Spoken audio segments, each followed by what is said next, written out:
Hey, Musings by Marco here, coming at you ultra relaxed due to chronic back pain, but this way the video still comes out.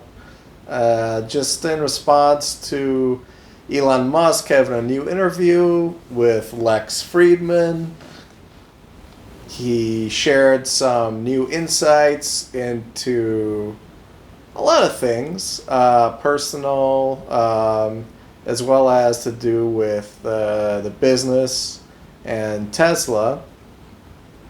Probably the main thing is that the main takeaway, new tidbit out of this new interview, is that Elon said he thinks, he was asked, when do you think we will be able to get to level 4 autonomy, full self-driving?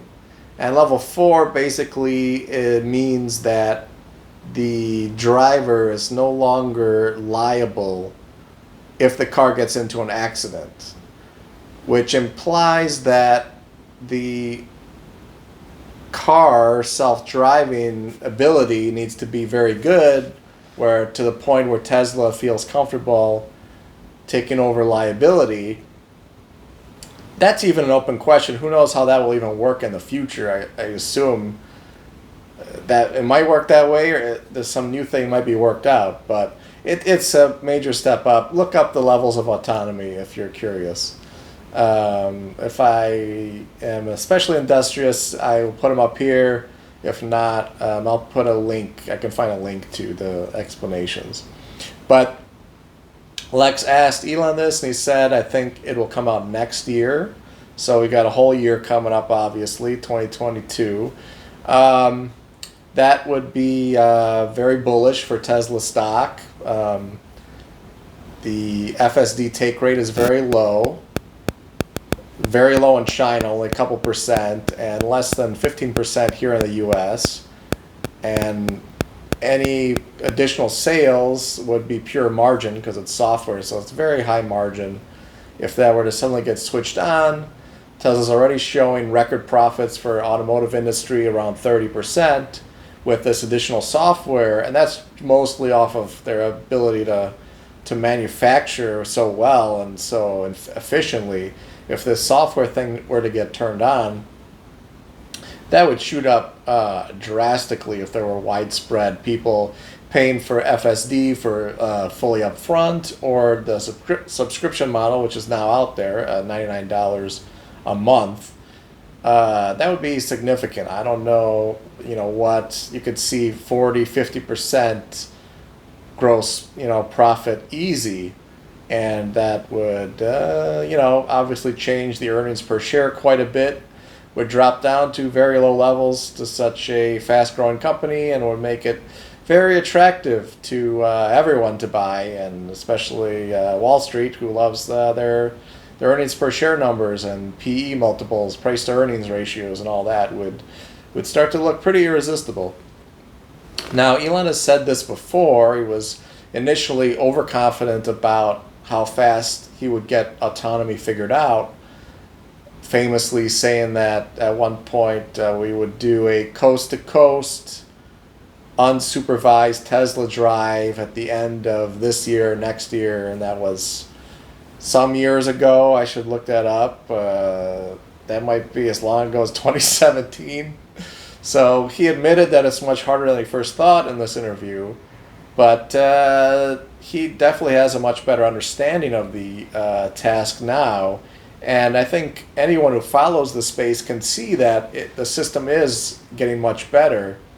And with another year of progress, like we've seen since the rollout of FSD beta, with another full year under its belt, especially if it rolls out to more people and a similar or higher rate of improvement rolls out, always possible with the Dojo, if that finally rolls out, and improved, software, neural net technology that's always improving, some new techniques, or just processing power improves, we could see the rate of improvement increase.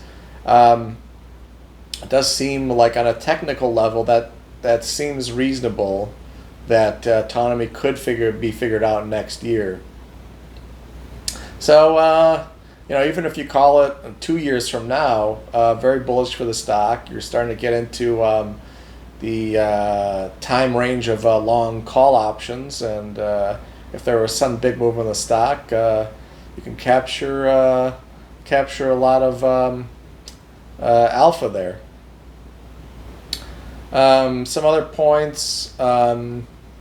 Elon's the next version, which is version 11, is going to be quite a big update, and when they do that, it usually takes a couple steps back, but it's going to combine all the code into a single code base. I believe for autopilot on the highway is separate from full self-driving, and those are going to be merged.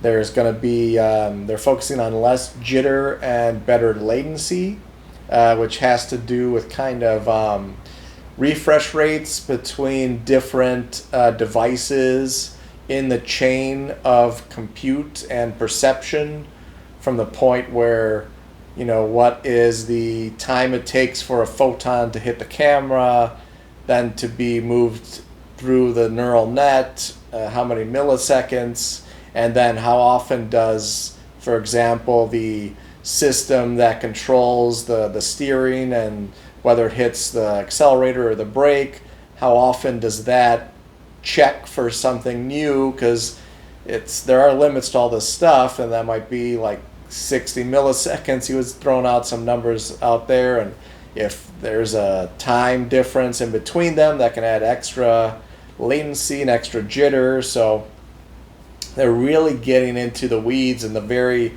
nitty-gritty of the physics of how this system is going to work, and talk to the other parts of the system are going to talk to each other to really make it as quick and as smooth as possible. That I like that gave a possible fix, a road to a fix for some of the jerkiness that you could see with, for example, the turns in the FSD beta now, where there's a lot of times where it's a lot more, there's a much sharper movement than there should be compared to a human driver smoothly making a turn, and this could be due partly to jitter and latency.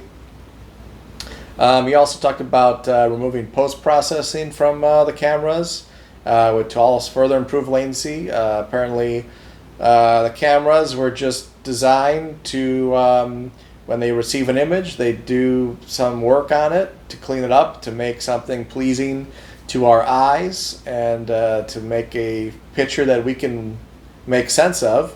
And if you kind of cut that out, it's faster, and it kind of gives a form of night vision, because I guess it's more sensitive if you just look at a photon basis of like the receiver. Like the camera is basically like a sensor nowadays that like photons of light, particles of light hit it, and the measurements between the intensities of different photons gives you an image. And if you just take the raw data without doing anything to it, you can get much smaller differences in intensity of light, which kind of gives you better night vision than maybe the camera could otherwise, and probably better than the human eye could. At least it seems that's possible. I've heard about FLIR cameras and being really good, and if this got it close to that, where it was like somewhat infrared, or could, I think that's how FLIR works. But, being able to see in the dark would be great. And I'm sure in the future there's going to be better cameras that are going to be truly night vision capable. And then all of a sudden, the headlights don't become as big a deal and all that. And that's pretty great. Yeah, so that's about it for that interview. Those were kind of my main takeaways. Dave Lee came out with a video really quick, and he did a good explanation of it. But I had just a couple different areas that I focused on that I wanted to share. So that's about it for that.